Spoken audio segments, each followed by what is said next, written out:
Alright, hello? Should be working now.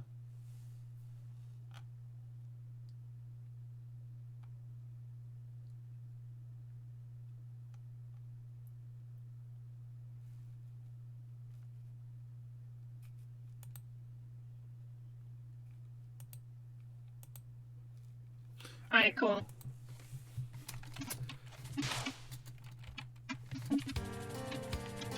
Hopefully the game balance isn't too horrible.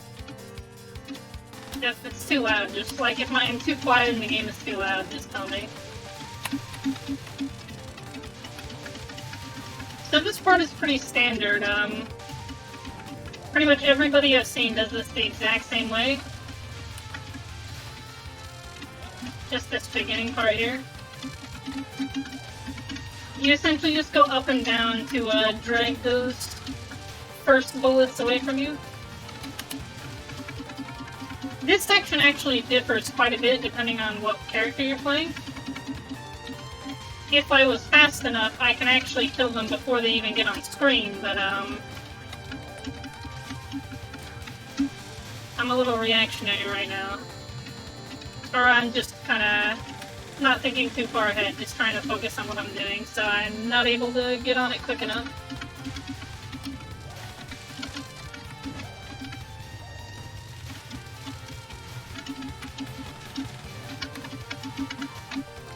Here, I'll show you what I mean. Like, if I position myself right here, I'm killing them before they even get on screen.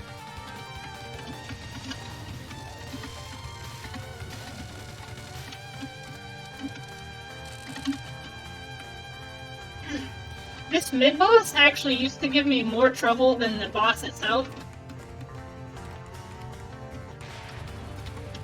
Which was kind of insane.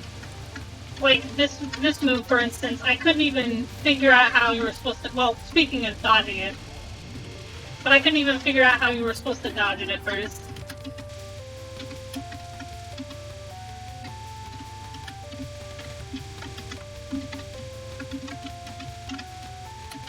This move is pretty simple as long as you have good pattern recognition.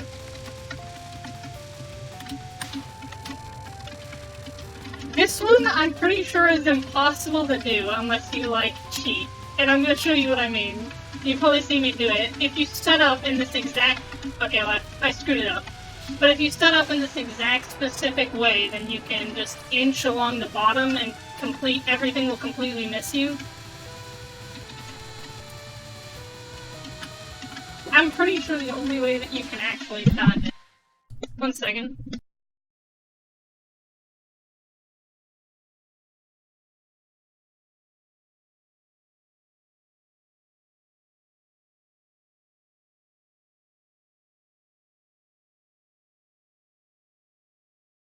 Alright, apologies for that.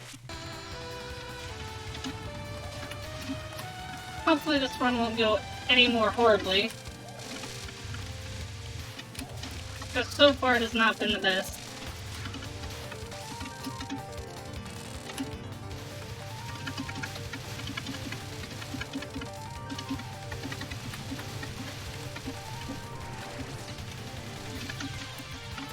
Alright, yeah, I'm just gonna restart. That's kind of embarrassing.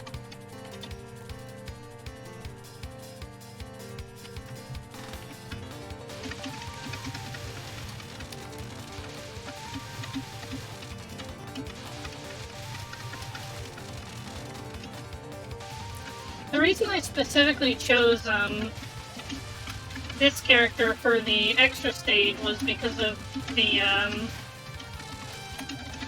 in your shift mode you become the character that you become in your shift mode has like bullets that just kind of stay in place and keep shooting, so you can like place them somewhere and then continue dodging somewhere else on screen while still doing damage. And it's really, really helpful for some of the later boss fights.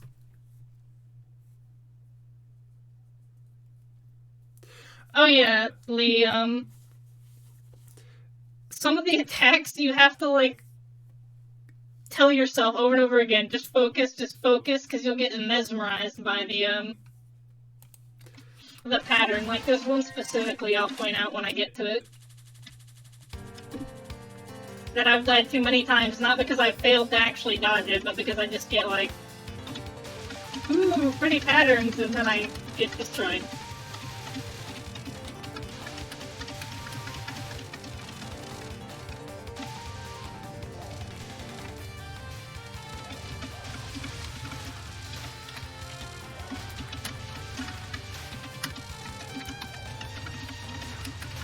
That's especially a problem in some Touhou games more than others. And those deaths are definitely not fun ones to die to.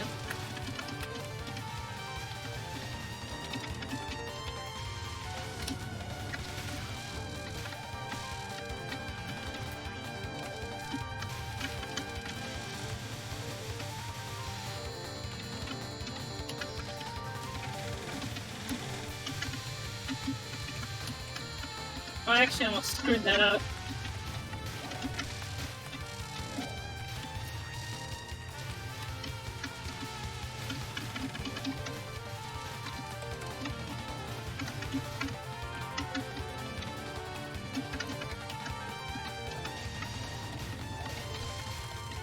A fun fact about this extra stage is, of Touhou 6 and 7's extra stage, this is the first one I've run into where you can actually get a life from points. Usually that's a thing you can only do in the main campaign, or in the main story. In extra stages they usually disable that because there's so many bullets on screen. I'd imagine that you could rack up points pretty easily and just get tons of unnecessary lives.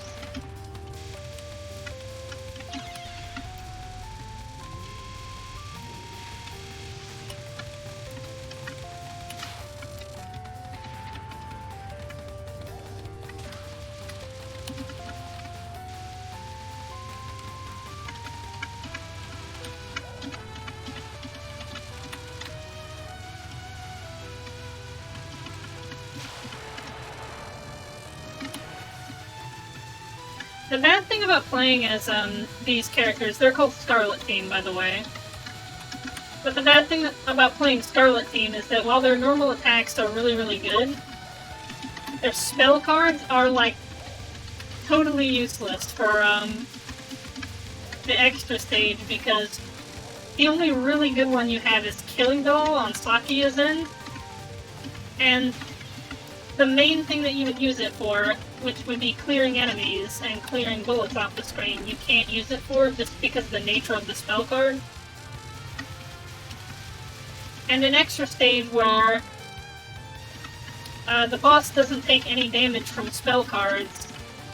If your spell card doesn't clear out all the bullets, then it's basically completely useless, outside of just gaining you a few extra seconds to not die.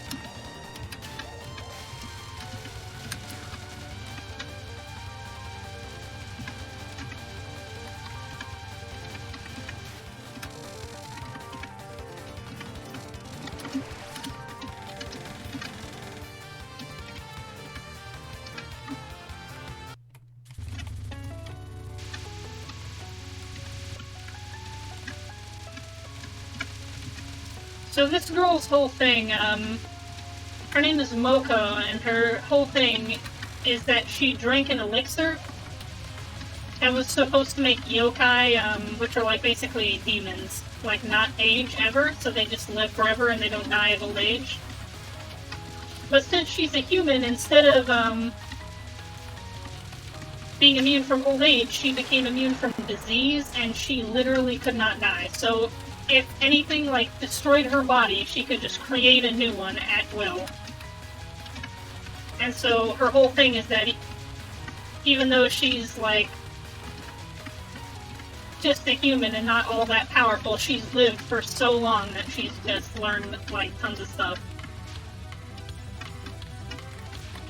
Okay, that was a terrible setup. Usually I go into the corner for that attack to make it easier to dodge.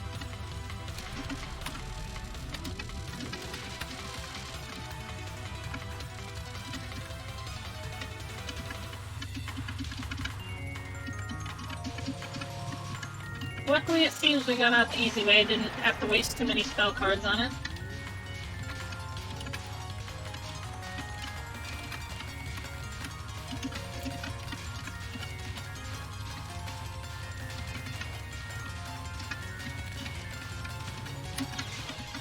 Oh, are you kidding me? At least this is the one I was talking about that, like, mesmerizes you. This one always just... It used to make me go cross-eyed all the time, and then I'd just not be able to see where I was going and die because of it.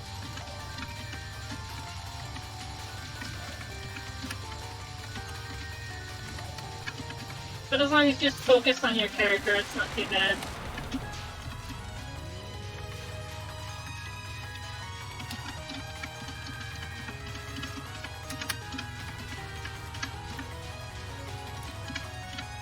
The normal attacks on this extra boss get pretty brutal later on, as you've seen. The only other extra boss I've done successfully is Flandre in Touhou 6. And her normal attacks are just basically like the easiest things in the world to dodge and are just kind of an interlude to her spell cards. So fighting this is a bit odd, where the normal attacks in some cases are almost more dangerous than the spell cards.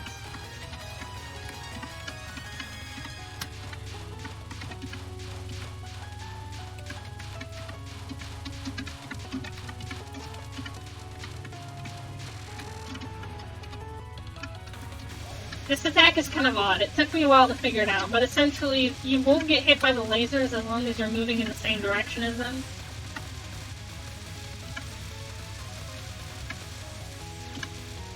But I will not lie, when I first saw this foot card, I thought it wasn't literally impossible. Or I just didn't... Not literally impossible, but I had to have been missing something completely.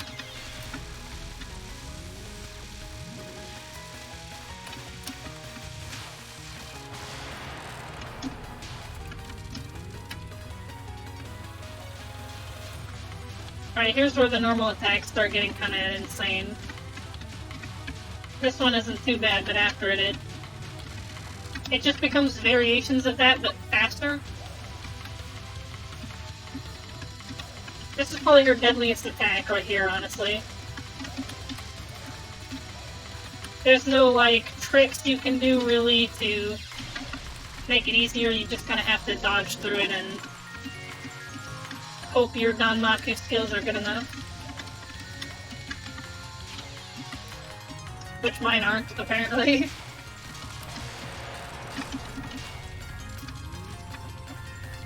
We still got 2 lives though, so we can do it. Unless I die to this normal attack, Jesus. I'm just gonna pop a spell card, so just in case. This attack is usually pretty easy because I got really used to dodging fire-based attacks in USD. But sometimes you can get cocky and just die to easy stuff.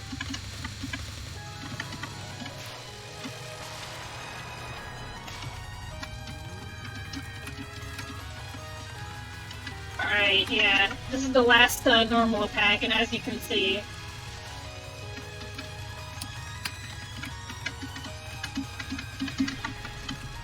not very player-friendly.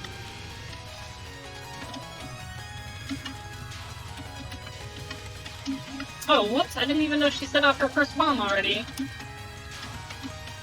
Oh, well, that sucks, because that probably means that I'm gonna have to waste all my spell cards on this.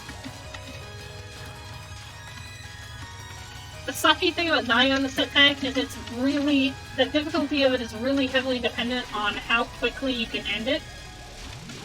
Because it just gets more and more difficult the longer it goes on. So if you die because you lose some of your damage, it can easily just spiral out of control and become extremely difficult. So this attack is a signature of every extra boss. They have some attack where you literally can't attack them and you have to just survive. This one's actually pretty easy outside of one specific section of it right here. So this, I can't really explain how you dodge this. You kind of just have to focus on the outer ring of bullets and leave them in a circle. And as long as you don't get them to intersect, you should be able to just dodge them all with no problem. But the problem is if you get too close to a wall, it'll just smash them together, and even if you're reading them well. I didn't actually need a spell card there, I just got scared.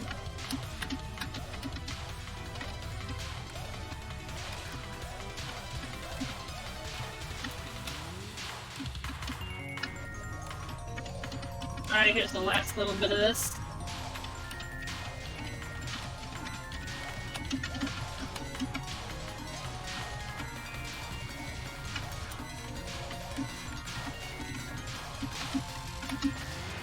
Alright, final spell card, here we go. I'm just gonna go silent for now because I need to focus on this.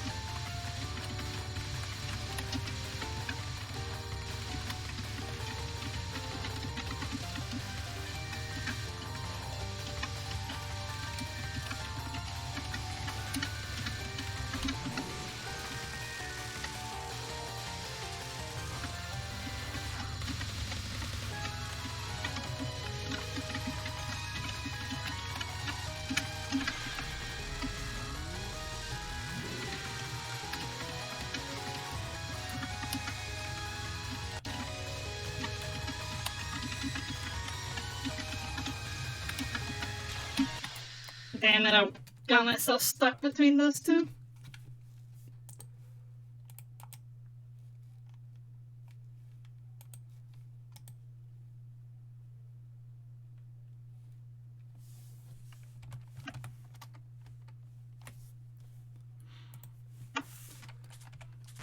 Actually, I'm just gonna go into spell card practice really quick.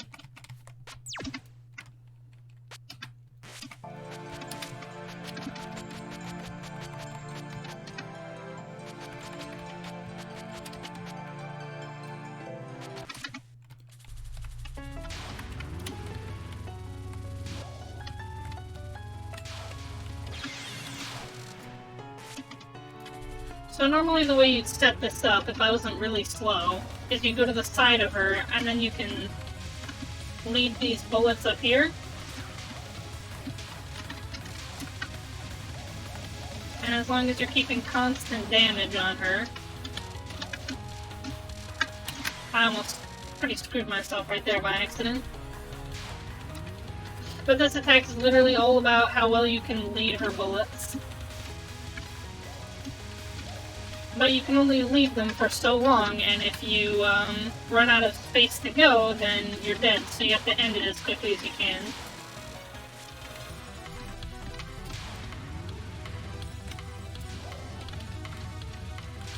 Which is why dying on the normal attack before this is so bad, because then you'll just get stuck in this attack for a long time. Especially if you have crappy spell cards like this character does.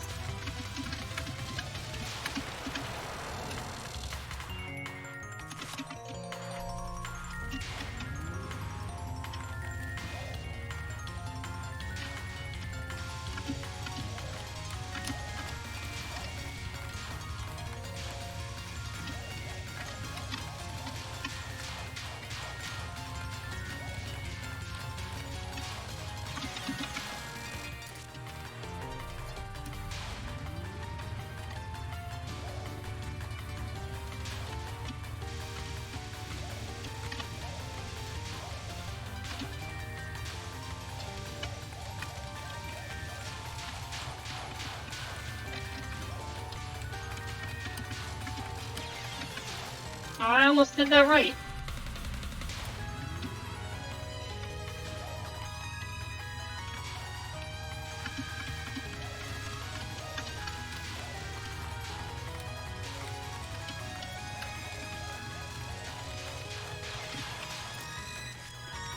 Moving too slow there.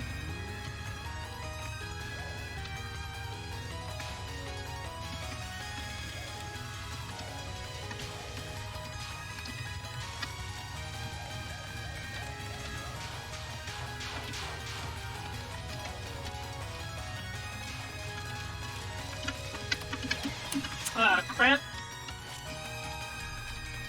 Alright, I'll give it one more attempt. And then we'll head back in.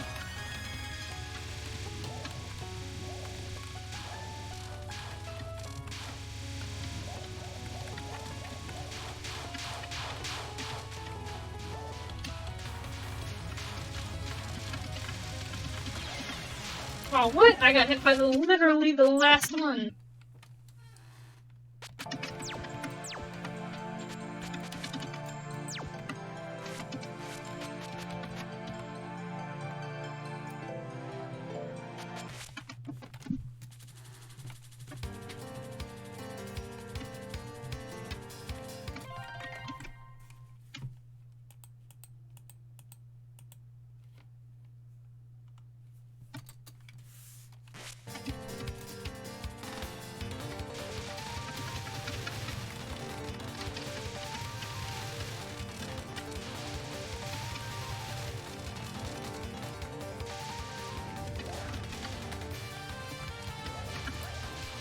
Oh, I screwed that up. Important thing, especially in the extra stage, because you need damage as much as possible, is to pick up the P-boxes at just the right time. You can also do some cool stuff with it to dodge some patterns. I'll show you in a second. Because when you get to full power, it wipes all the bullets on the screen.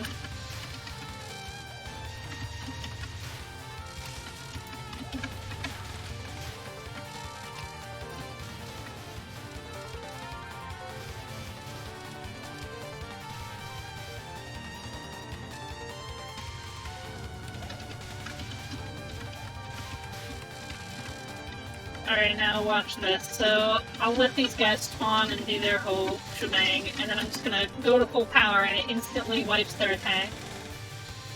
And then you can just kill those guys before they can shoot, and now you only have to deal with one of these instead of 4.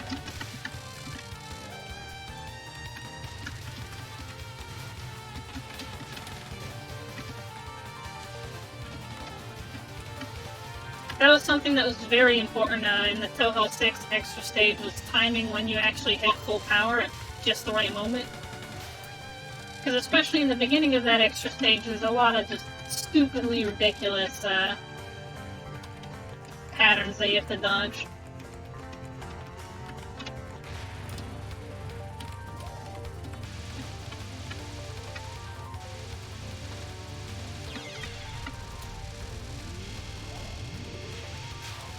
So, funny thing about this character, she's the mid-boss of this extra stage, but,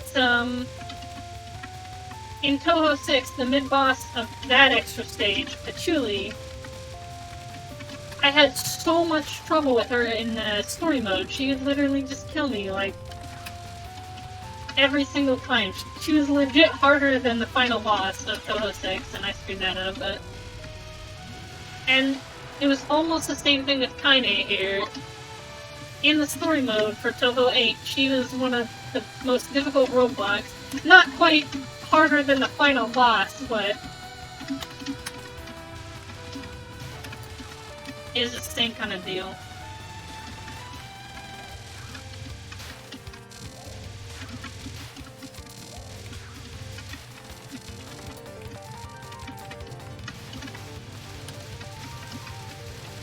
Sadly, it wasn't the same in Touhou 7, since they have like the stage 2 boss as the mid-boss.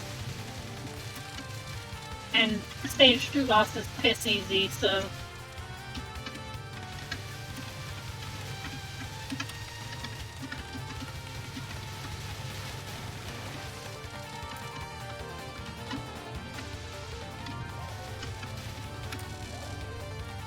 Fun fact about this fairy here, she's actually immune to spell cards, and she's the only normal enemy that I know of that's immune to spell cards.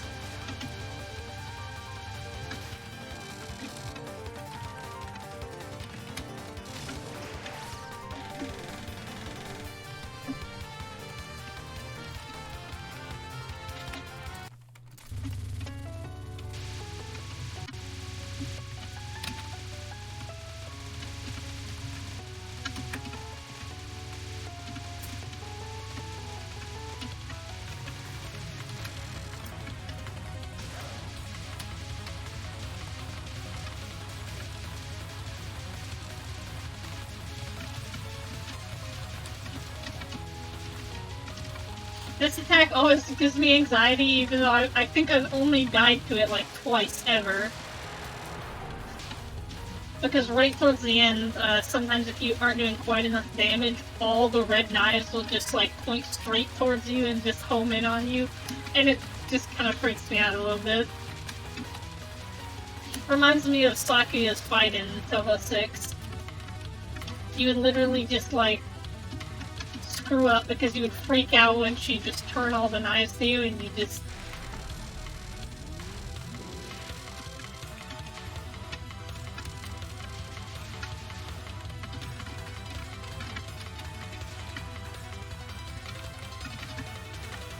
Hopefully we can end this soon, because I might get walled here in a second.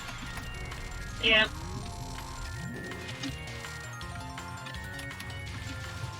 Oh well, I don't mind using spell cards in this attack. That was probably the hardest attack for me to learn, aside from that, one where you just have to dodge it. Just because the strategy to actually get it to be, you know, more doable is quite actually difficult to pull off.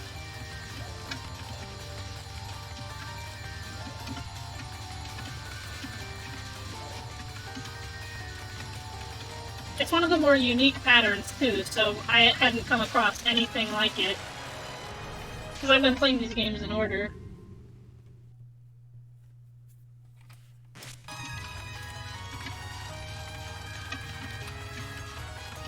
I know a guy whose first game was Touhou 11, and he was so disappointed when he played other Touhou games, and the attacks in Touhou 11 are like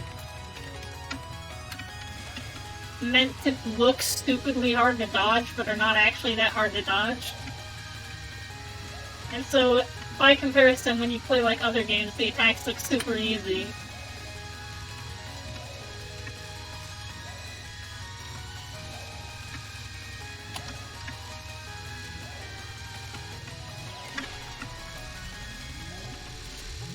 On what you were saying earlier, though, Lee, I mean, there's a boss in Touhou 11 who literally, and this game, as a matter of fact, whose only thing is to have mesmerizing patterns that confuse you. In this game, there's a character, I think she's like the stage 5 boss. Oh, are you kidding me? But she has like this move where she like gives you temporary insanity and then the bullets like change places. It's super messed up.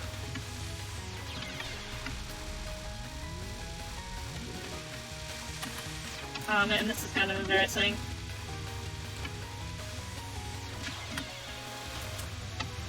Okay, now it's not kind of embarrassing, it is embarrassing.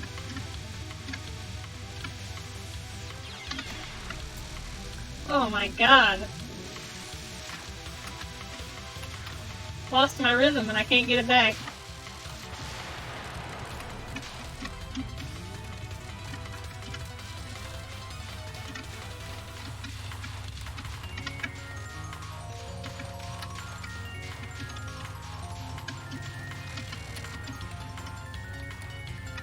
Yeah, I don't think I'll be able to survive this attack, but it'll be nice practice.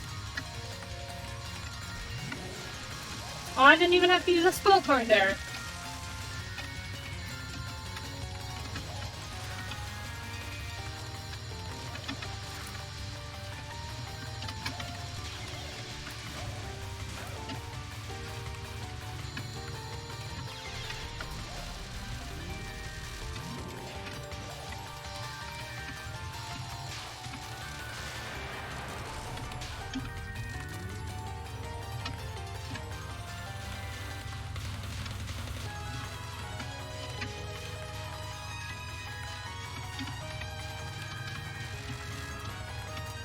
I'm surprised we actually survived that.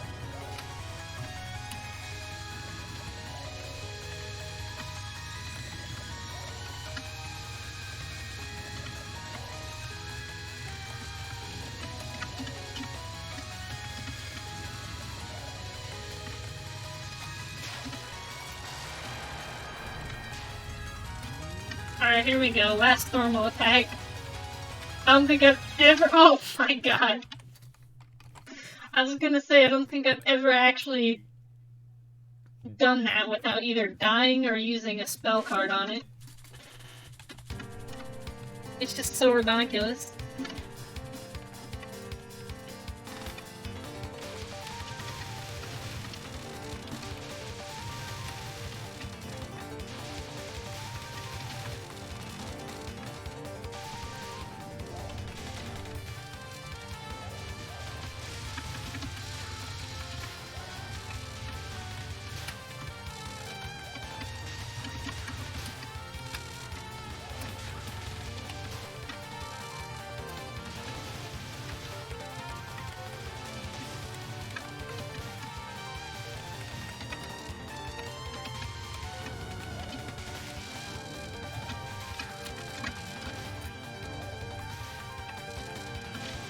I really want to see someone do a pacifist run of this extra stage. I wonder how much more difficult it'd be if you couldn't kill any of the enemies.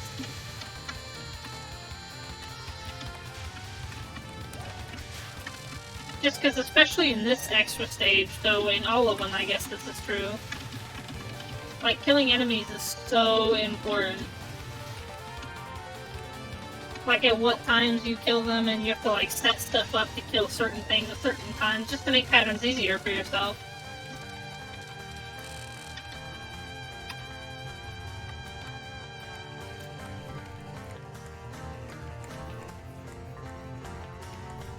Scarlet Team here actually has a somewhat useful ability that I haven't really been using, because I don't really, like, getting it to actually charge up is actually more detrimental than the ability is beneficial.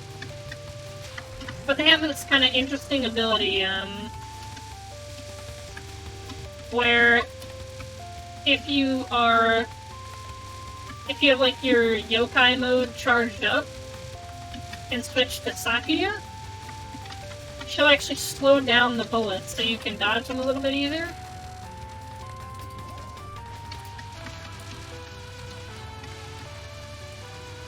But, like I said, getting your yokai mode charged up and then having an actual, like, moment where switching to Sakuya is beneficial is very rare.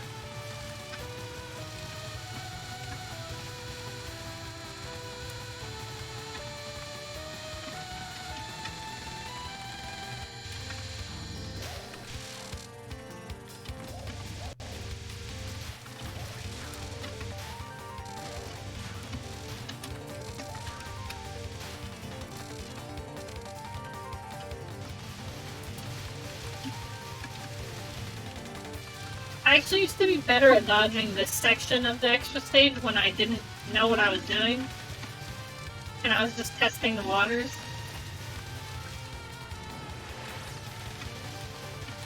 I guess because they just come so fast that, and there's such big openings that reactively dodging them is probably better than trying to, like, fandangle some, like, complex strategy in your head.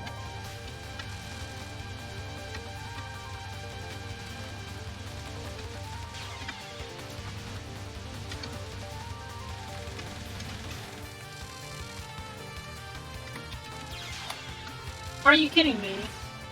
That was so dumb! I got killed by a bullet after she had died, and it was like one that was like way up at the top. Oh well. We just have to do a little bit better at this fight, I suppose.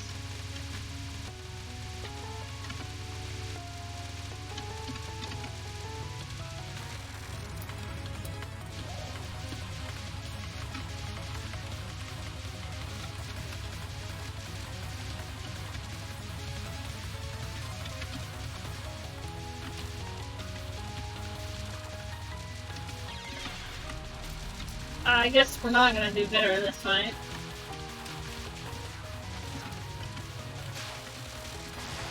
Yeah, speaking of how I've rarely died to this attack, you know?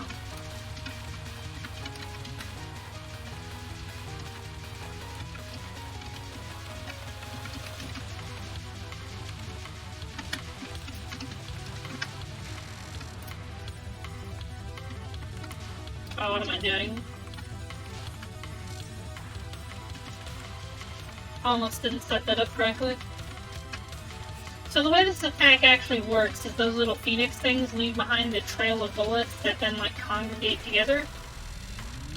And I'm pretty sure, unless you're, like, some insane god or using slowdowns, like some kind of tool to reduce the FPS, you can't dodge it.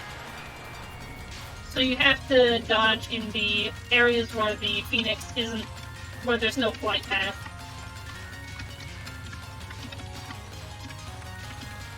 So if you can lead the phoenix to areas where you're not, you know, in like the walls and like small areas, then you can keep in the open areas and be able to dodge that attack easier.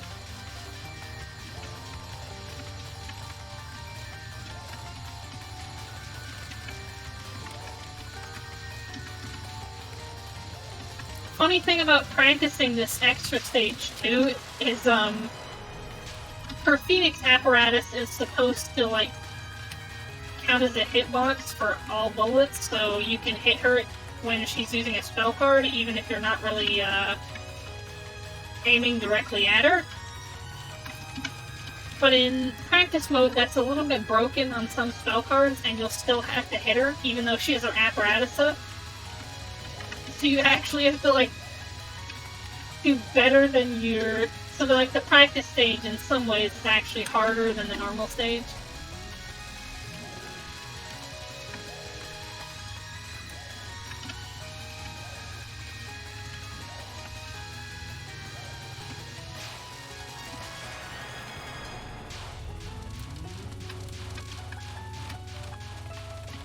I assume that's because on some spell cards she has her little apparatus up from the last spell card, so if you go into practice mode, she can't, like, the effect appears, but she hasn't actually summoned it.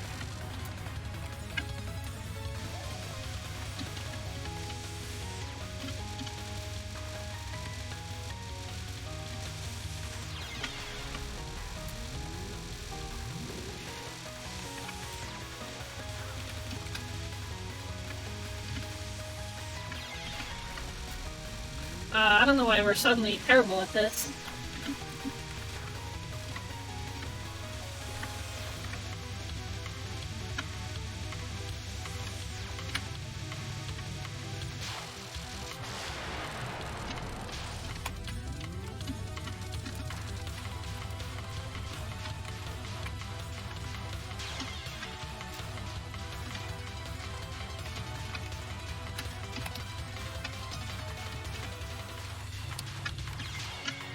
Oh my lord.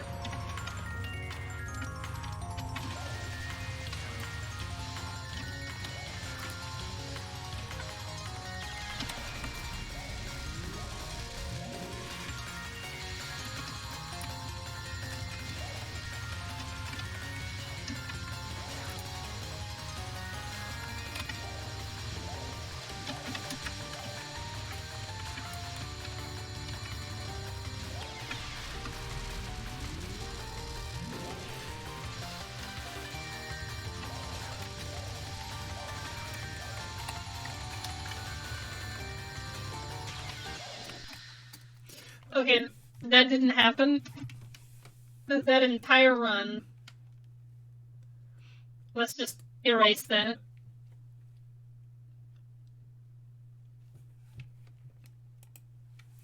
Yeah, I don't know, Ante.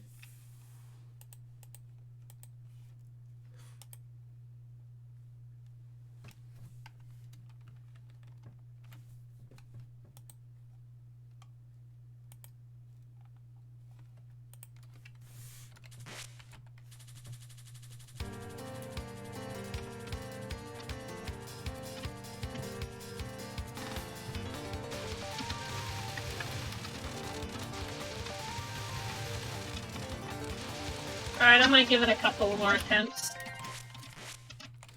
And, then I'll probably stop the stream because I've been doing this all day. I might need to just sleep on it before I'll actually be able to do good. Because when I woke up this morning, I was having much better runs. Like, I was getting consistently to the last spell card.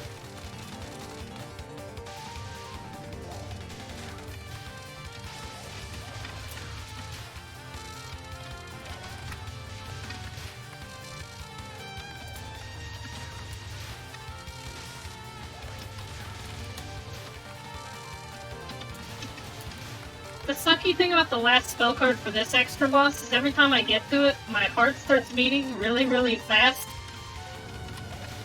And it freaks me out and makes me play poorly, and the thing is, on, like, Flandre, for instance, that wasn't an issue.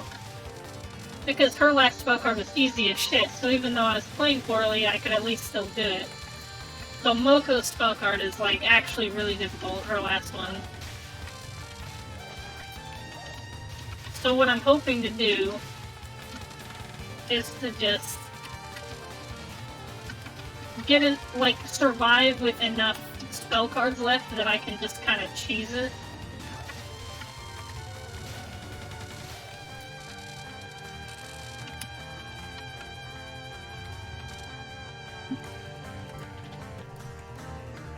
There's actually one run where I got, like, her health so low that probably if the fight lasted 2 seconds longer, I would have won, but sadly it did not happen.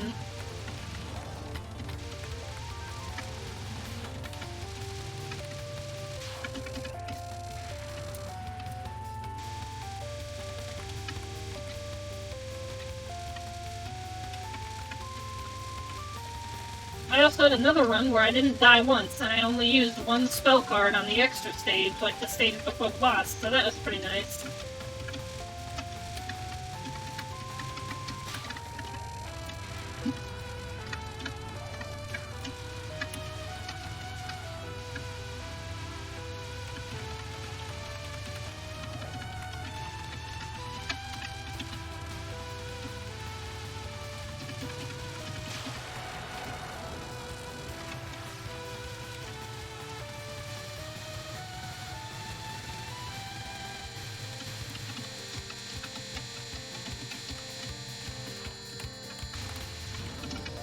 One thing I really like about Imperishable Night, as compared to other Touhou games, is that Imperishable Night's team system is really well done, and especially the spell cards, too, are really well done.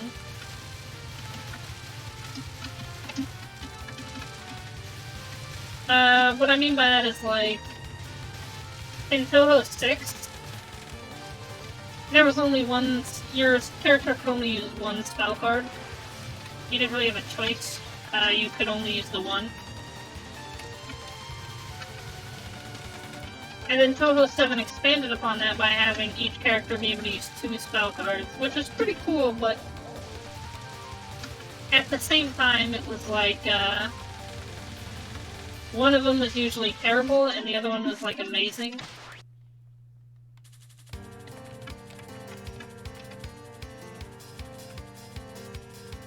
Great example is Marissa. Her first spell card was non-directional laser, which would just spin lasers around you, but that wasn't nearly as useful as Master Spark, which would just kill everything on screen and then wipe the entire screen of bullets. So you would never ever use non-directional laser. Whereas this game quite expanded on the spell card system quite a bit. Every character still has 2 spell cards, but since there's teams, you have essentially 4 that you can use. And 2 of them are relegated to being final spell cards. So a common bug in Touhou 6 and 7 was that if you died right as you, like if you used a spell card right as you died, you wouldn't die, and you would instead just gain invincibility frames from the spell card and just not die. And so Zun apparently made that a feature. You'll notice whenever I die, my screen goes kind of red if I have a bunch of spell cards left. And I have a chance to basically use like an ultimate spell card to like revive myself. So he actually made it into a mechanic. And it takes up 2 spell cards instead of 1. Or charges, I mean. And it's quite nice. I actually really like that system. It removes a big frustration. There wasn't really a problem with the game, but it was a big frustration where you would just die with tons of spell cards on you, and then they would just be wasted. And now you can, use a bunch of your spell cards as like a last-ditch effort to save your life if you, are in, like, deep shit.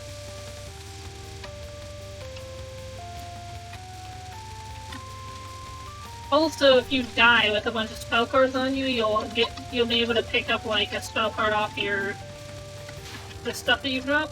So, even if you die with a bunch of spell cards, you have a chance to get a couple back.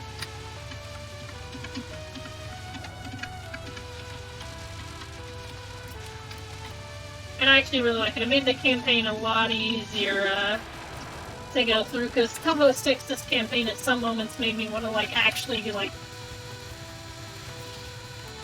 especially since it was my first Touhou game, and combined with that frustrating part of it, there's a few times where I was pretty sure I was gonna lose my mind.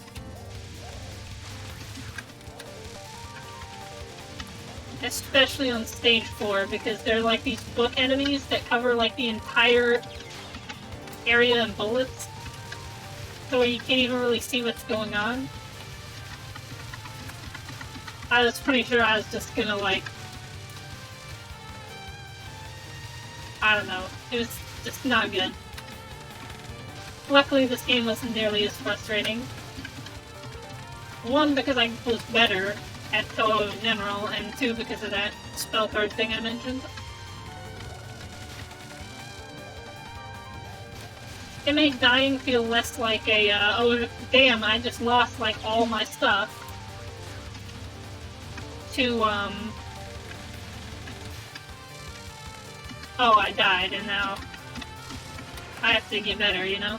It focuses more on that getting better aspect than I just lost my crap stuff.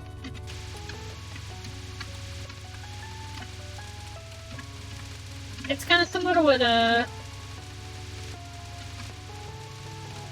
Dark Souls does in a way. Like, when you die, you lose all your souls, but souls are pretty easy to get back unless you have literally tons of them. So it makes, like, the frustrating part of losing everything when you die not quite as bad. And it helps because, especially, just like Touhou, in that game you'll die really, really often. So removing any frustration from dying, I think, is essential to having a difficult game. If you have a difficult game where you lose a bunch of stuff when you die, and that's gonna make the player frustrated a lot of times, and it's, in a way, over-punishing the player for playing poorly. You want to encourage them to get better, not be angry over them, not just punish them for the fact that they died.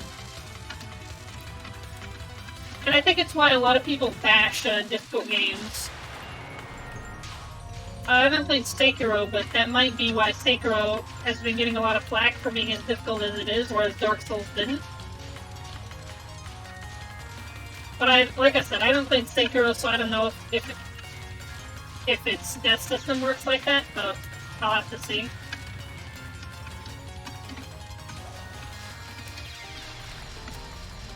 Also, sorry if anybody's typing stuff in chat. I can't read it until I die, so...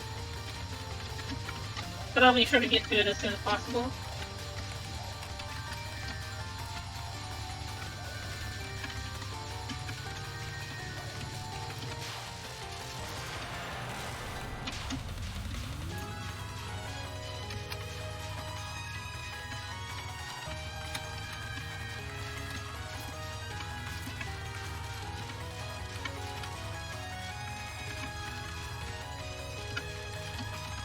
A big improvement, too, that Touhou 8 made over Touhou 7, at least, is in Touhou 6 you didn't have, like, a hitbox indicator that told where your hitbox was on your character. So I got really used to that and found it extremely annoying in Touhou 7, because it shows your hitbox, but it's super, super obvious, so it's often really distracting for me. But in this, they made the effect for actually showing your hitbox a lot more subtle and a lot easier to look at. Because in Touhou 7 it was just so in your face that, it makes you worry even when you weren't gonna... Like, a good example is from Touhou 6, I would just learn what I could get hit by, at what point I was going to get hit, and then until 7, the addition of that hitbox indicator just made me constantly second-guess myself, and caused me to screw up when I wouldn't normally.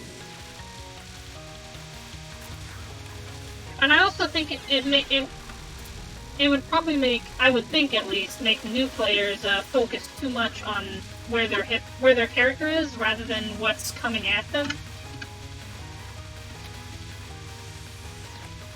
And so the subtler effect, I think, just does a lot better in terms of older players, at least. I don't know about newer players, but I would assume it does better.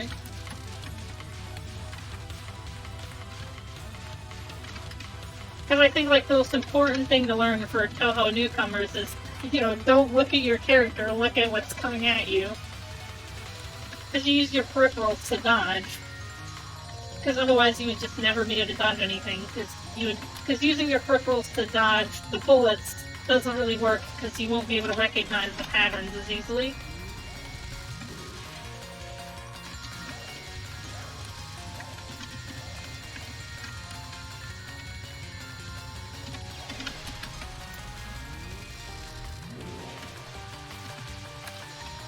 I didn't even realize we were doing so badly.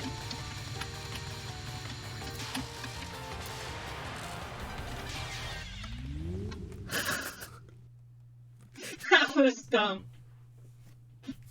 I don't know what to say about that, honestly.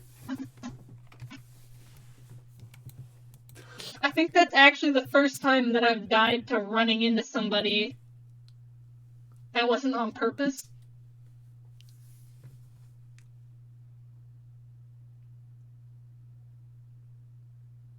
Yeah, exactly, Ante. It was like, if you lost souls, you could always go back to an easier area and just grind them out. And, usually levels in Dark Souls don't take too much like souls. At least to stay leveled with the area you're at. I mean, most runs of Dark Souls 3 that I've done, and Dark Souls 2, I just rushed through most of the areas and then just killed the bosses. And just from the souls you get from bosses alone, you can just carry yourself all the way to the end of the game completely fine. And since there's always a bonfire after a boss in 2 and 3...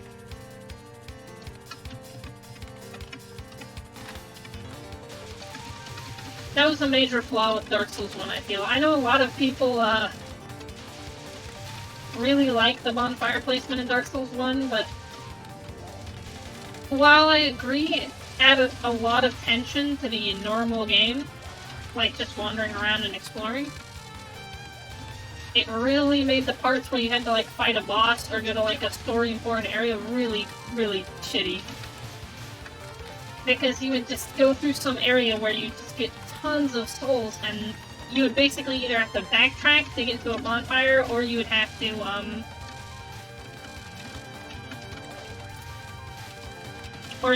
just press on with no guarantee that there would even be a bonfire before the next, major area. I mean, if you were really familiar with the map, that's a different thing. Because there is, like, pretty much a way to get anywhere in Dark Souls 1 as long as you know it well enough. But even as a new player who wanted to explore quite a bit, I pretty much found, like, maybe a third of the shortcuts in the game. And I spent a lot of time just exploring the wilderness. So I couldn't imagine, especially someone who maybe just wants to go on with the areas, maybe get to the next boss. That would be pretty bad. Not that it isn't a good thing to reward exploration, but it almost feels more like punishing for not exploring than rewarding for exploring, if you know what I mean.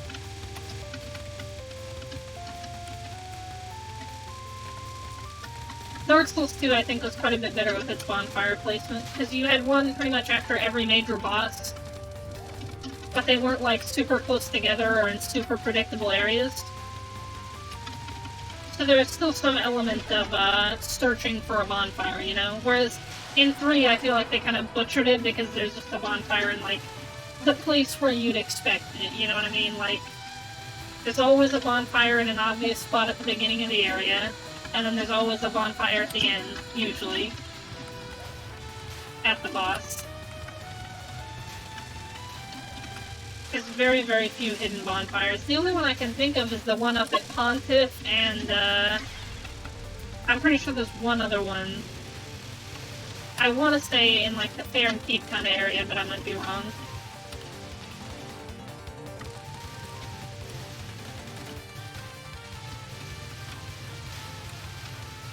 Outside of the optional areas, obviously, I wouldn't count those as hidden bonfires. Because they're not hidden if you actually do the optional area.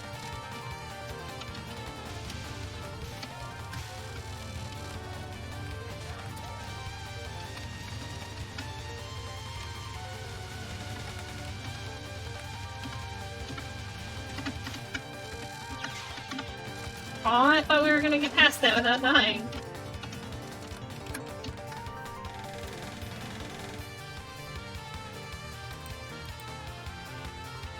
Blighttown? I think Blighttown was an example of good bonfire placement, because there's that bonfire in, like, the sewage grate area that's kinda obvious. And if you get that bonfire, then even if you die to the boss or, like, die in the general area, then you always go back to that one bonfire. But Demon Ruins, which is right next to Blighttown, that's a different story. There's like, literally no way to know where bonfires are. Like, the closest bonfire to Demon Ruins is that one behind an illusory wall. And I mean, when the only reliable bonfire to an area is behind an illusory wall, I don't know, that seems kinda... Like what I said, that seems more like punishing for not exploring rather than rewarding for exploring. And I kind of think games do better on a rewards-based system than a punishment-based system. You know, unless you're a masochist, but,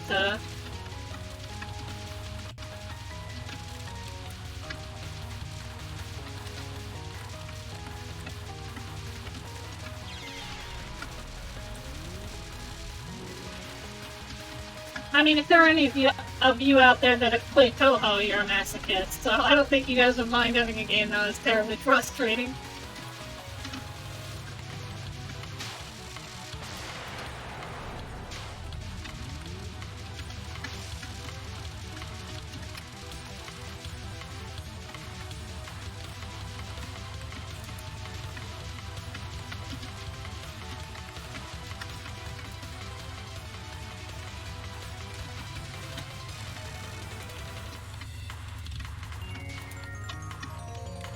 Oh, I messed that up again. I might be able to recover it here, though. Nope, I didn't.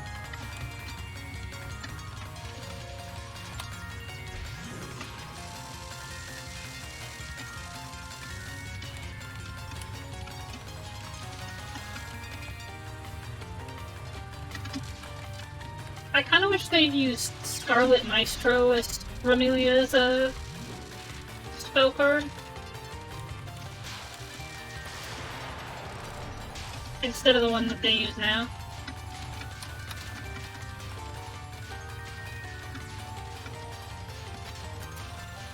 Scarlet Maestro and like the quad attack, I can't remember the name of it, has where she like spits blood at you and then she throws knives and then she spits fire at you and then like does another attack and then repeats that. I think that one and Scarlet Maestro are like her most iconic spell cards, and so I'm sad they used the one they did, because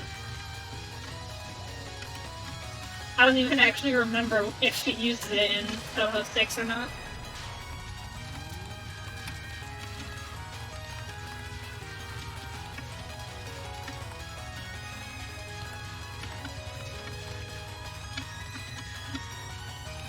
Killing Doll on Saki is a classic, though.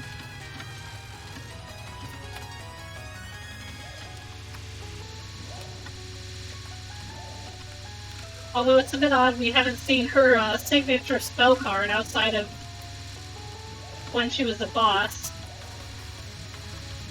But I mean, it's a massive JoJo's meme, so I imagine Zen probably doesn't want to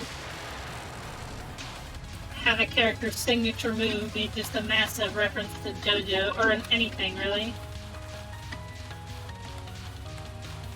But especially JoJo.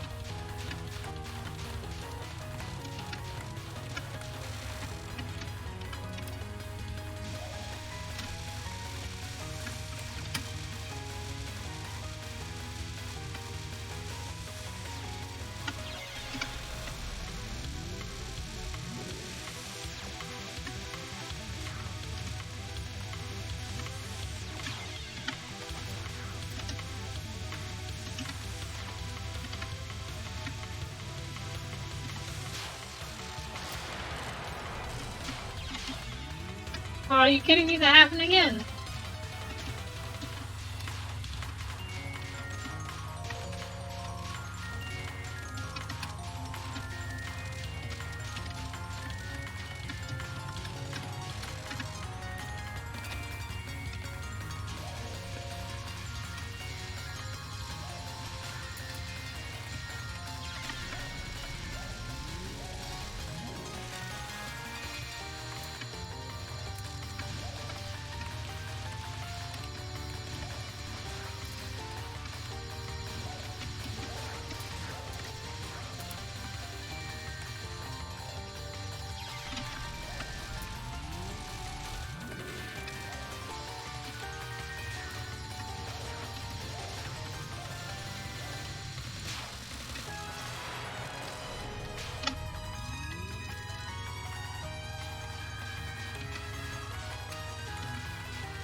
It's a sad thing, this character is really cool, I think. But I don't think she actually appears much outside of this game. She kind of just becomes like an extremely minor side character after this. Mokou, I mean, the boss I'm fighting. Which is sad because I think, like I said, I think she's a really cool character. Her backstory is really interesting. They could have done a lot with her. Or Zen could have done a lot with her, I think.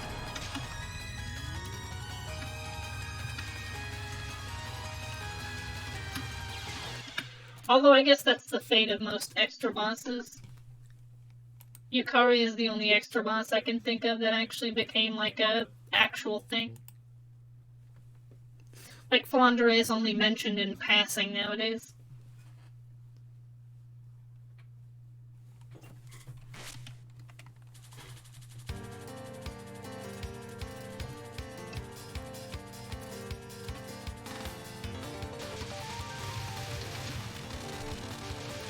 I actually think the story of the extra stage is the most interesting if you play as Yuyuko.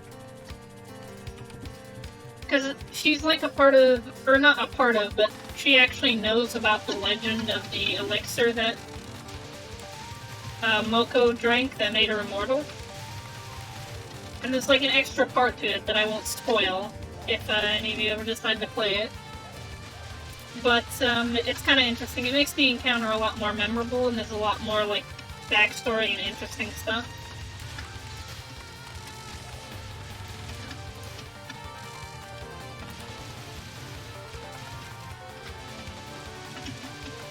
Oh god.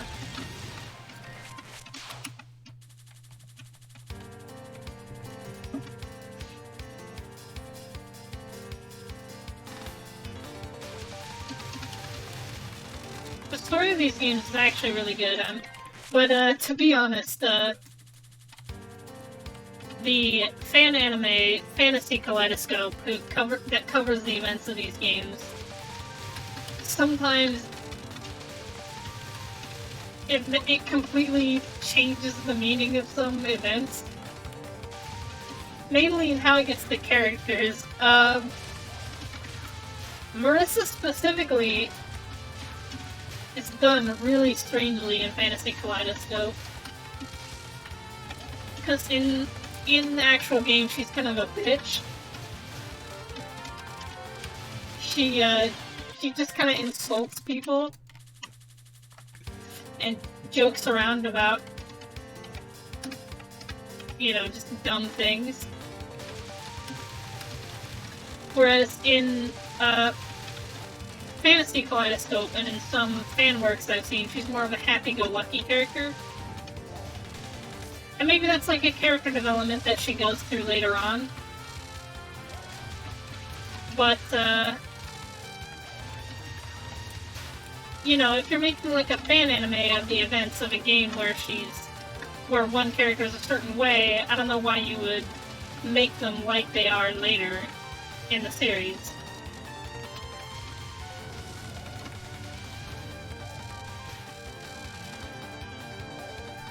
And I think it is like a character development, because she's a lot less of a complete cunt in this game than she is in the other games.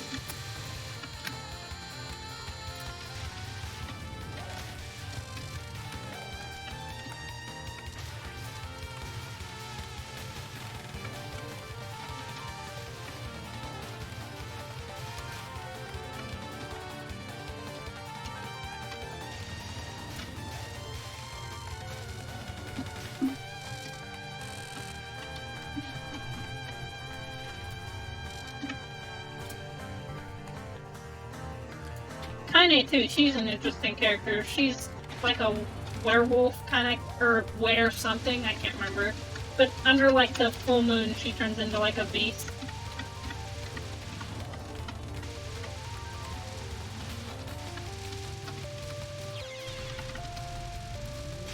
But she just kind of gets left by the wayside too.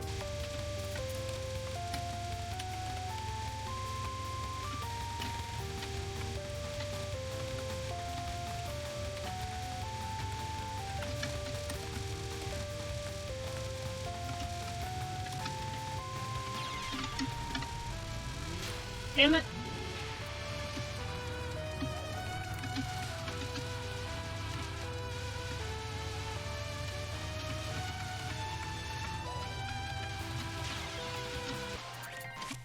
Alright, we're just gonna redo that.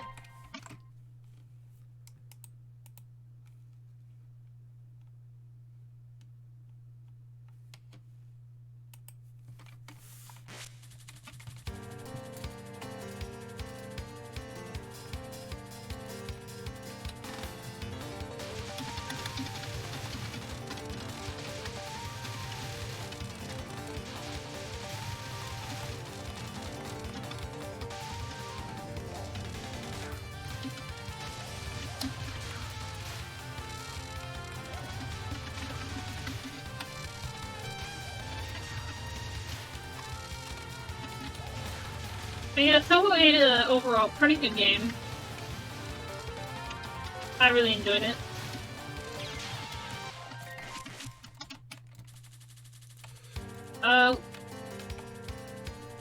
One thing about Touhou 7 that really disappointed me is, while the story was really good, like the actual plot of the game and how it set up some of the atmosphere for some parts, the actual gameplay wasn't that good. Like, the stages were kind of overly ridiculous. And there were some, like, insane difficulty spikes at just very random times. A good example is, like, stage 3 to stage 4. In Touhou 6 and 8, it's like a natural kind of difficulty curve. But in Touhou 7, stages 1 and 2 are kind of a joke, and stage 3 is, like, decently difficult, and then stage 4 is, like, busting out extremely fast projectiles and, like, all sorts of really complex patterns on just a normal stage. And it's really long, too. Like, the stage is so long, they actually, like, have a moment where you just fly through the sky and there's no enemies before you fight the boss, just to give you a rest. So even Zun knew the stage was too long. And then stage 5 just ups the difficulty from there. Not even in the actual stage, just the boss of stage 5 is just ridiculous.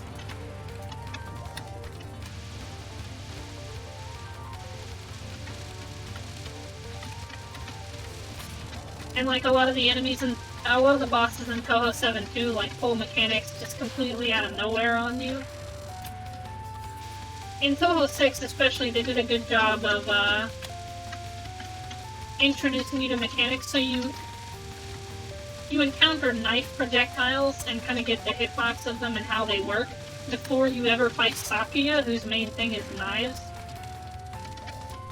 And you go against, like, enemies that have fire projectiles and use,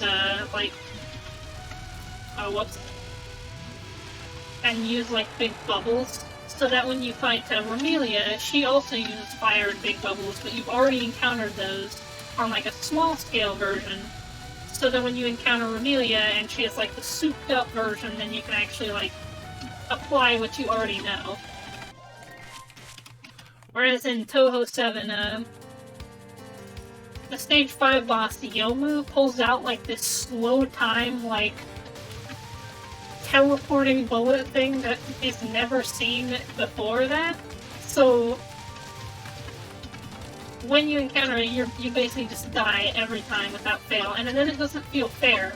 Because even though on your first attempt, you shouldn't expect to win, but to pull out something you've never seen before that you have no way of defending against, that you have to figure out in the moment, especially on a really difficult attack, it starts feeling less like, oh, I need to get better at this, and more like the game is just throwing shit at me to get me to die. Whereas, you know, Sakuya has the kind of similar thing. You go into her fight and she stops time and, like, reverses time and has, like, knives. But you encounter the knife projectiles. The fact that she can mess with time is foreshadowed to you quite a bit, so you kind of get that it's gonna happen, so it doesn't, like, completely catch you off guard. And there's a lot of visual cues in the fight, so, like, when she reverses time, the projectiles that get caught in her time reversals actually change color. So you get to see in real time with the very obvious visual indicator that they're, like, being affected by that.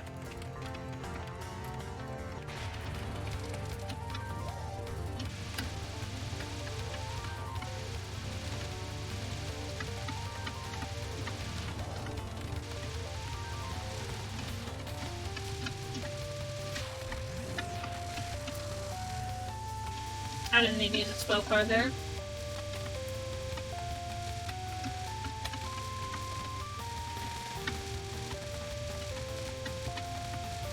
But yeah, this game does the same thing, not quite as ingeniously, but it does it with pill projectiles, which are a new thing in this game because it's like a nurse-type enemy in this game, or a boss. And the same thing with card projectiles and star projectiles. It introduces you to them through an enemy, or in the case of star projectiles, through a really, really easy attack on a boss. So you actually get used to it before you have to encounter it.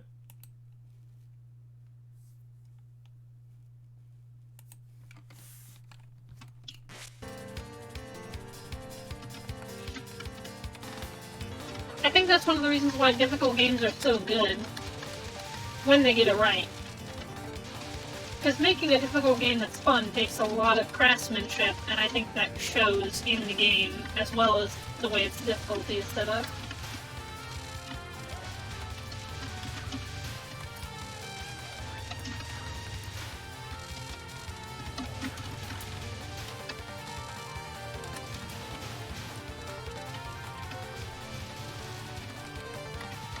Because, you know, like I was saying, it's all too easy to make a raid game instead of a difficult game.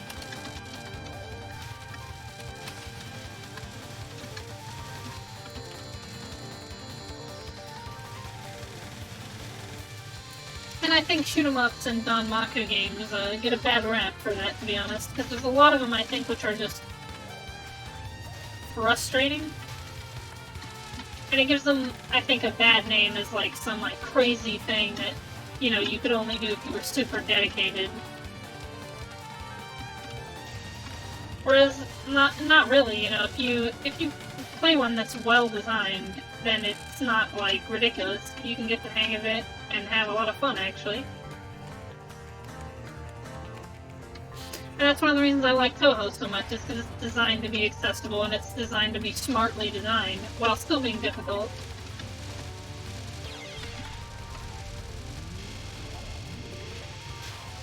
Like, the game doesn't shame you for playing in normal mode, and it actually, normal mode is quite good, you know, it's not like there's content missing or it's an afterthought. It's quite fun, even if you... Sorry, I had to focus there. Even if you play on, like, harder modes. And then also, on each difficulty, some bosses use different spell cards. So there's a bit of replayability, so...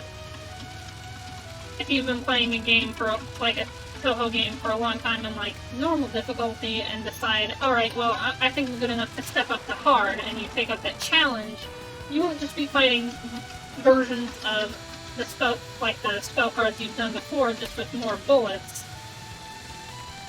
You'll actually have, like, different attacks that you've never seen before.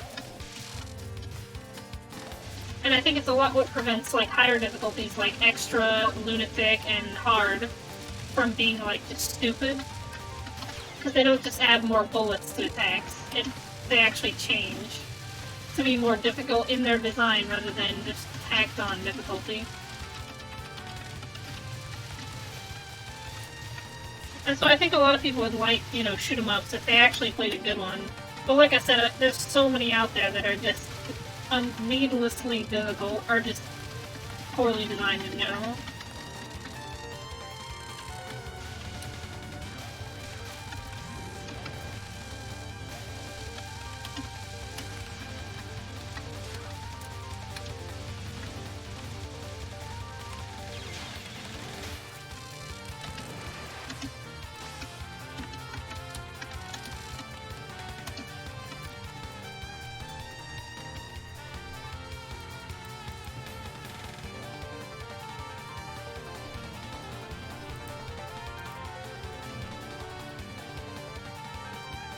One moment.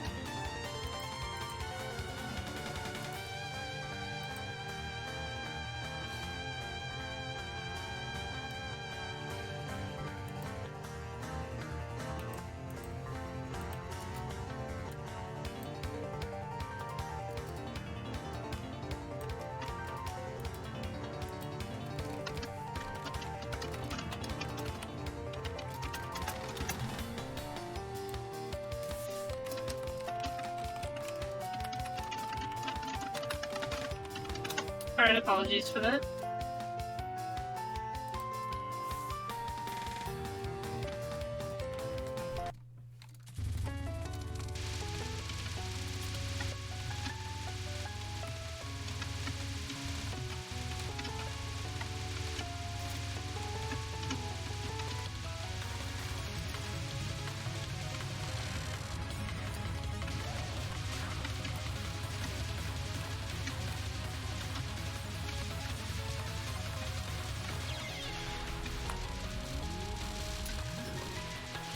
On the subject of new people to difficult games, this game actually I think would be a really good introduction to Touhou if you weren't going to start them off with the first game. Just because it expands on the story so much and there's so many characters to play, you really get a good idea of, like, the personality of all these people. And a good feel for the land, too. There's a lot of lore in this game as compared to, like, Touhou 6, where there was barely any lore. It was mainly just an introduction to the characters, since it was the first, like, in the timeline.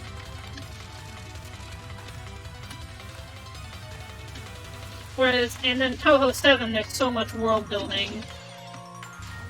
I almost feel like you'd be lost if you weren't introduced to the characters first.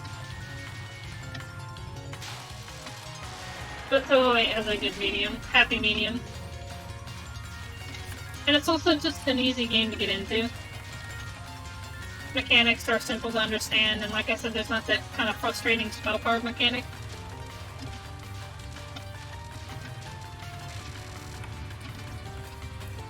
It doesn't have anything like super crazy, like Touhou 6 having super outdated and clunky stuff in it because it's the first game, or like Touhou 7 with its super gimmicky, like, spiritual border thing.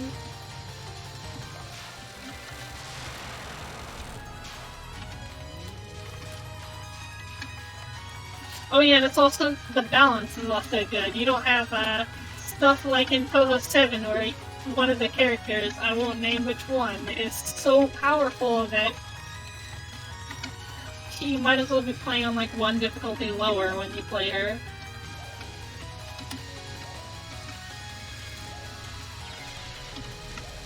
That was dumb.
I'm talking so much, I can't focus on the damn battle.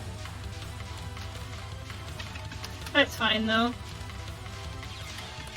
It'll be nice to get it ingrained in my muscle memory, so that if I take a break tonight, then I'll be able to wake up and not have gotten too rusty.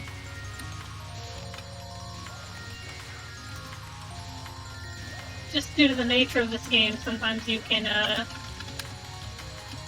get really, really good at a fight and then take like a break for a couple hours and come back and be terrible and have to relearn everything.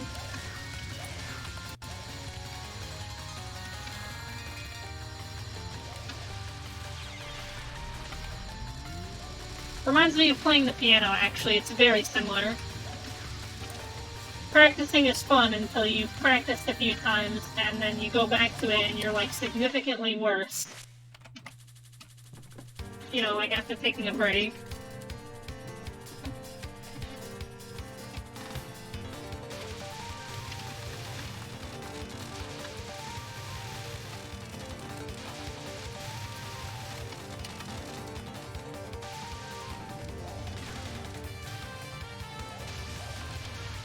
Although at least with like Touhou, you know, if you make like a big stride, then you can like post it on the internet and get bragging rights. It's like, oh yeah, I extra saved in this game. But like, if you play like a really hard to play song on the piano, most of the time that's just gonna be for your own pleasure. Unless you're playing like Megalomania or something, and then you can post it to the internet and everybody will love it. Nothing wrong with that, I just find it funny.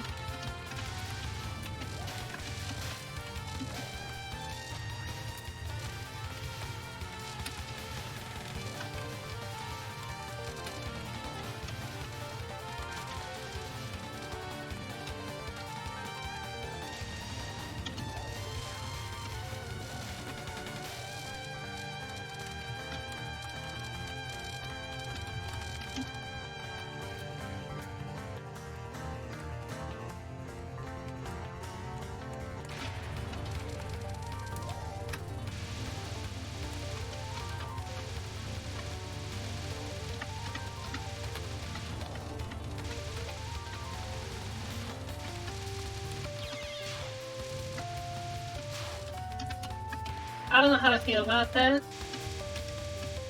It didn't even register in my head that I died because I got so barely scraped. that I didn't even, like, use my spell card. I just let myself die.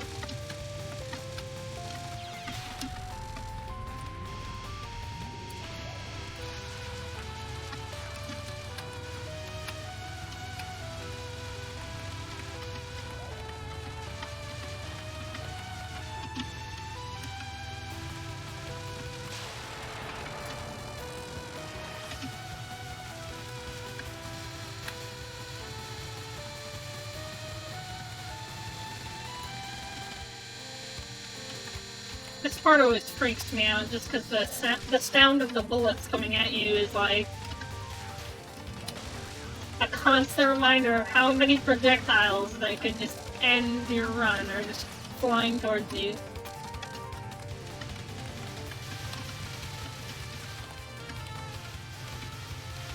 There are people who play this game without sound, and I don't know how you would do that. Like, sound is probably 50% of, like,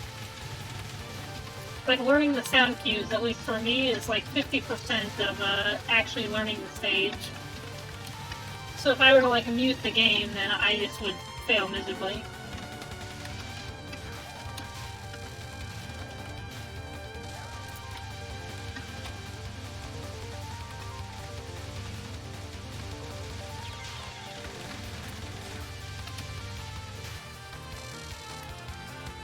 Like, there are some attacks that I don't even watch, I just wait for the sound of the next attack being queued up. Or the next, like, pattern being queued up, and then I move to whatever, you know, I need to move.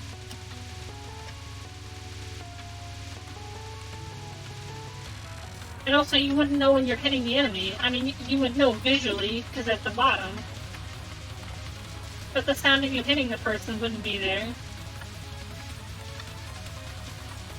Like that, I found like this whole CSGO video that was like the same principle.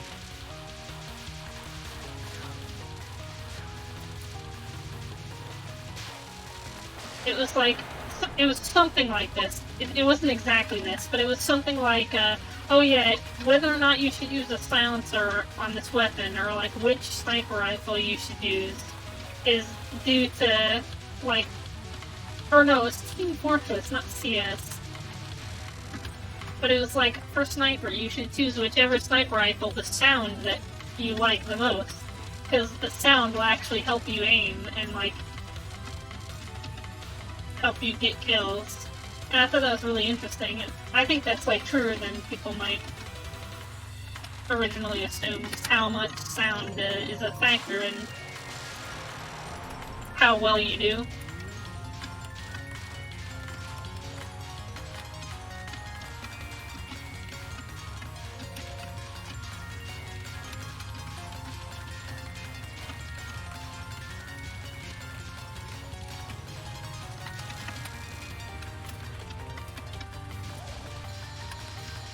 Even the music, like, Flandre's theme, if I hear just the bass theme that's not a remix, I just, like, immediately am on my toes, because I still have memories of doing that extra stage and hearing that song so many times.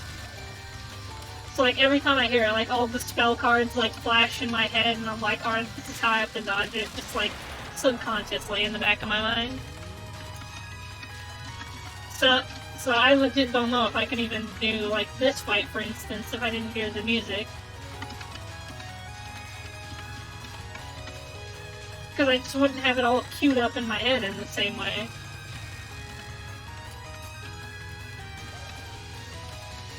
Zuku's Dimension.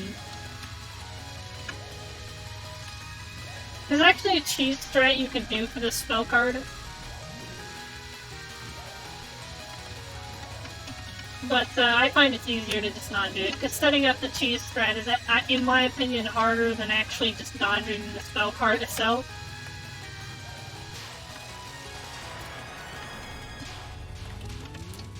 At least I think so. I'm sure there are people out there who that spell card is like the bane of their existence and they'll take any chance they can.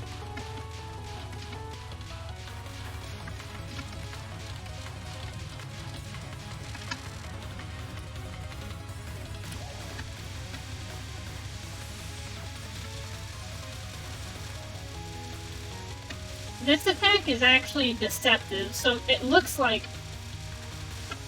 this red thing is like one continuous pattern, but it's actually not. It's actually a bunch of different patterns being overlaid, and so this one specific pattern in like the 4 that repeat that you have to look for.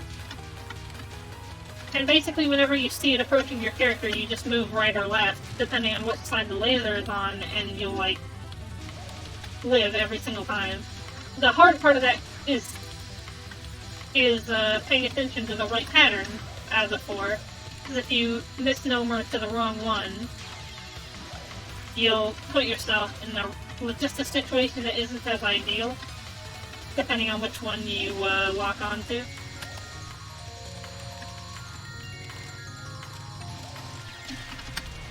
Aw, damn it, I thought I could have done that without dying, but... Or without using a spell card, but almost.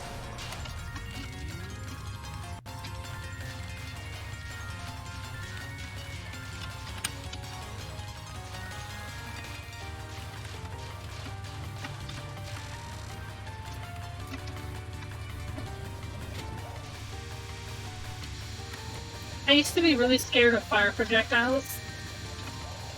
Remelia uses them with fury in Touhou 6, but they're not quite as bad in this game.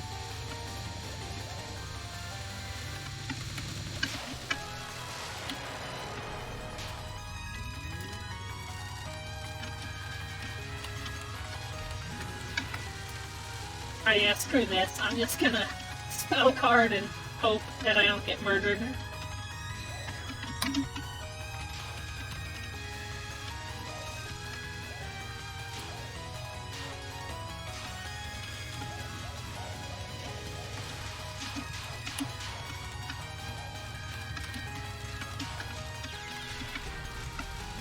I almost did it correctly.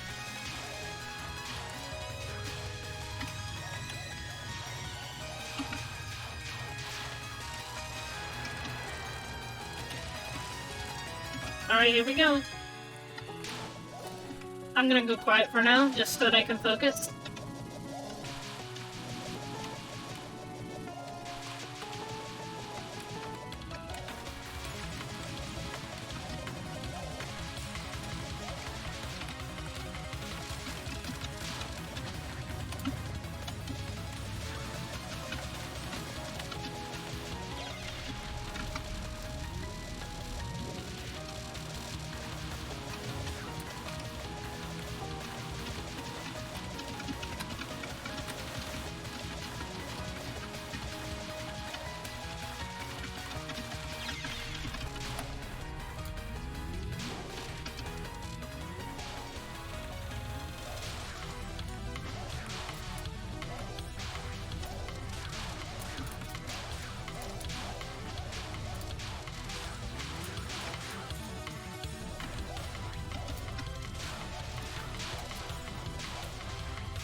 Final card.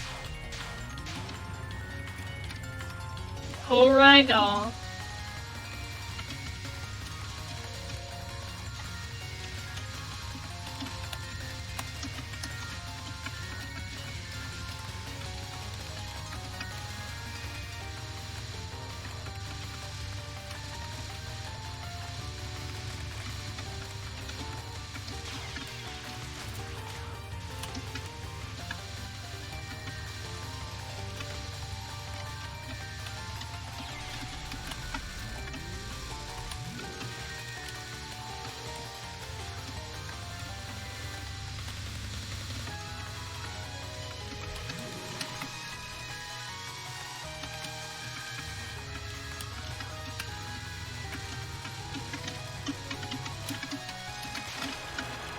Oh my god, we did it!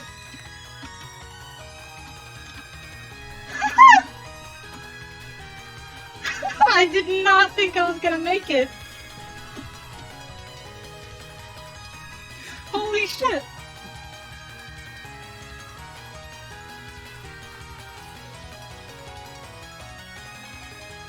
Oh my god.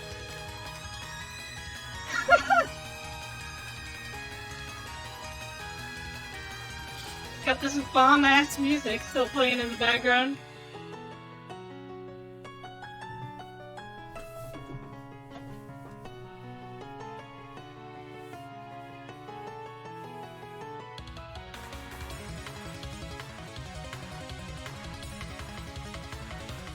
Holy. That really came down to the wire there, jeez. No spells, no lives.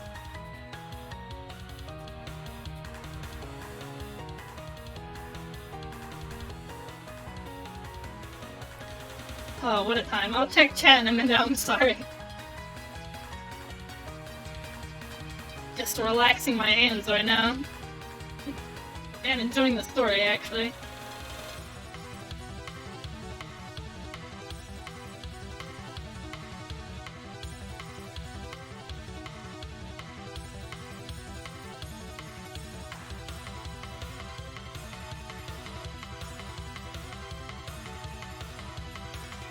But yeah, that's the funny thing too. She can still feel pain and become tired.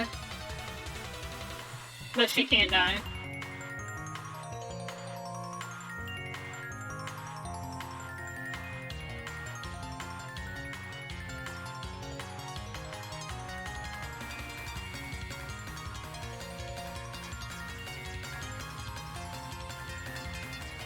Yeah, that's part of the legend. So essentially, after you drink it, the main ingredients crystallize in your liver. And there's some prophecy about if a ghost eats the liver of a human who's drank the Horai elixir. There's some end of the world prophecy that happens.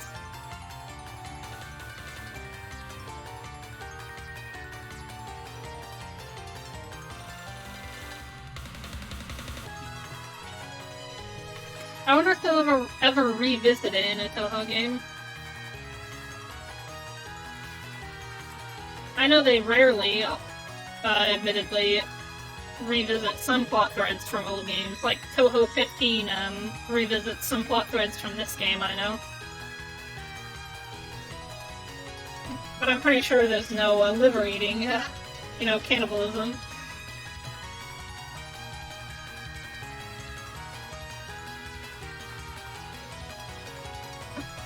Alright, anyway, I'm not gonna make you sit through stupid words anymore. I'll just read the rest of this. Oh, well, that's the last... okay, never mind, that's the last text box. Oh boy.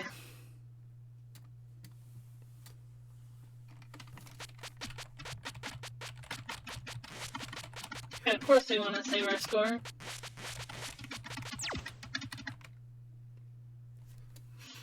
Game progression, spell card bonuses, 4 bombs used 11, 5 deaths, 0 continues.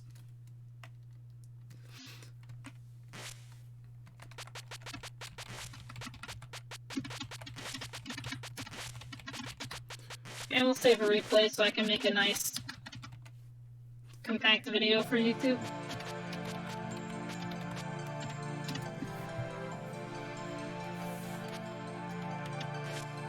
Oh, let me start a stage so that the rest of the stream isn't just this terrible main menu music.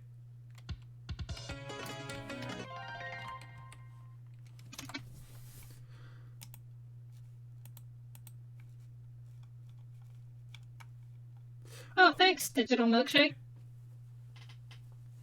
Thank you for the sub. Hope you'll stick around and enjoy what I do in the future.